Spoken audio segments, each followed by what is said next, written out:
You've tried it all. Diet after diet, calorie counting, macros tracking, intermittent fasting, you name it. But you are still trapped, obsessing about food every single day. It's exhausting, right? But here's the truth, surprising one. Food alone was never your real problem. I'm Dr. Ergin. I'm an endocrinologist in Port St. Lucie, Florida. And today we are talking about busting some myths. Your struggle goes way beyond calories or macros, brother and sister. It has nothing to do with your willpower or your discipline. The real issue is deeper. It is stress, your gut health, an absence of regular, meaningful workouts, exercises. Your body has been desperately trying to communicate this with you, but you have been looking in wrong places, or you have been looking at the other side. Let's talk stress first. You might think stress is just feeling overwhelmed or anxious or dirty, irritated, whatever. But it is much more profound and physical than that. Stress releases cortisol, a hormone your body produces when it is under pressure. And it does regularly produces it too, but when you're under pressure, it's a lot more. Now, cortisol isn't inherently really bad. In fact, you need it really to respond to this short-term stress, like, for example, running your workout, your cortisol goes up, right? That's why you sometimes have a blood sugar spikes and you're like, why is my blood sugar spiking when I'm exercising? Because that's a short-term cortisol release for you. But that is a good thing. Short-term stress is a good thing. But chronic, persistent stress keeps cortisol elevated all the time. And here's where things take a destructive turn. When cortisol stays high, your body thinks it is under constant threat. High cortisol signals loudly to your cells, hey, we are in danger, dude. Store fat, especially around the belly, because we might need that later, okay? The body's response is survival oriented. But in modern life, this survival response only sabotages your health. Elevated cortisol also spikes your blood sugar levels, pushing your pancreas to pump out more insulin.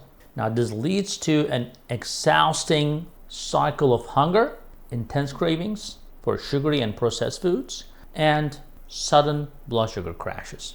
Your body literally becomes wired to constantly think about food, leaving you feel trapped and helpless.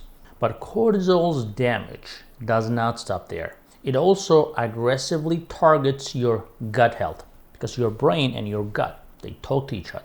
Your gut is home to trillions of tiny living organisms collectively called the gut microbiome. Think of these microscopic bacteria as tiny workers inside your digestive system, not some disgusting, smelly stuff. They play a crucial role in digesting your food, as absorbing your nutrients, regulating your metabolism, managing your hunger signals, even controlling your mood and mental clarity. Yes, they're all in your poop. So when cortisol remains chronically high, your beneficial gut bacteria suffer immensely. Good bacteria, those responsible for healthy digestion, mood regulation, and balanced appetite, become overwhelmed by harmful bacteria. This bacterial imbalance, actually known as what calls dysbiosis, isn't just uncomfortable. It triggers a lot of inflammation throughout your body, impairs digestion, weakens your immunity, and causes further cravings for sugar, for refined carbohydrates and processed foods.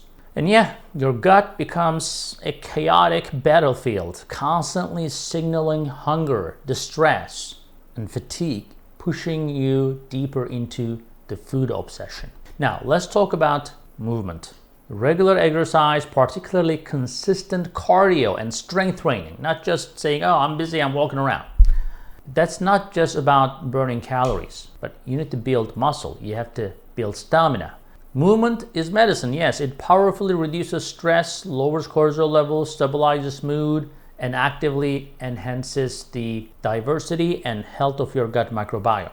But that movement has to be purposeful, okay? So if you don't have a purpose, you're just running around like a chicken with no head, that's creating stress. So you have to engage in that exercise and be mindful of what you're doing, increase your heart rate, increase the sweating, and then also do some exercise with resistance training. Because regular physical activity will restore your body's sensitivity to insulin. It's going to naturally stabilize your blood sugar and significantly reduce the obsessive hunger and food cravings.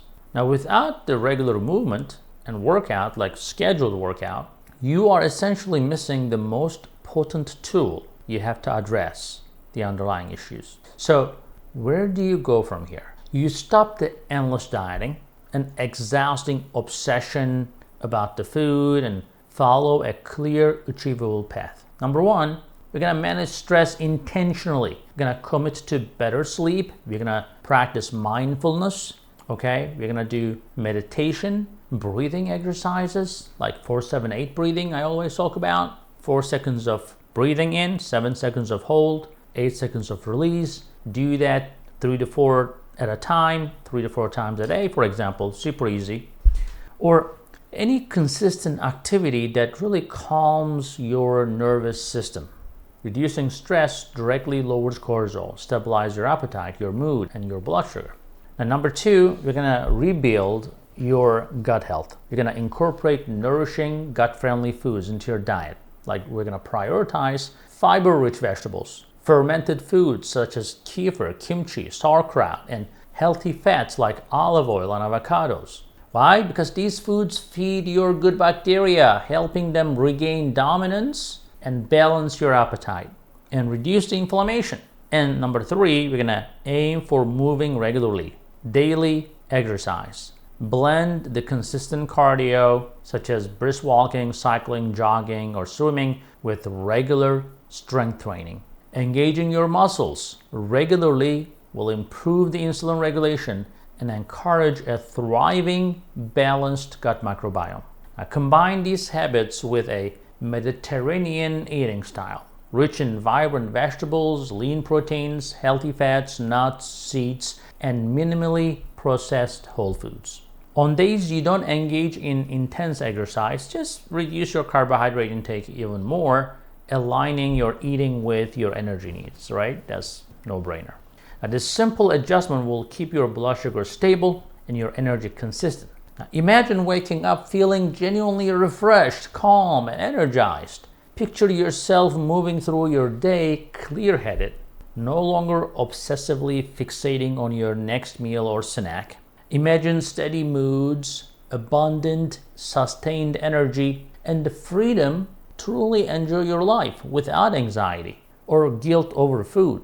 This isn't a distant dream. It is entirely within your reach right now. It's not that complicated, and it's not about complicated dieting strategies either. You don't have to count every calorie or you have to endlessly track everything. It is about taking back control of your stress, repairing your gut health, committing to regular, enjoyable movement, and nourishing yourself with delicious, wholesome foods. So stop fighting against your body. Start listening to what it genuinely needs. Stress reduced, gut balanced, body in motion, the vibrant, energized life that you have always wanted is right there. Now, it's your move. Let me know what you think. Write down in the comment, like, share, and comment on this video. I'll talk to you later.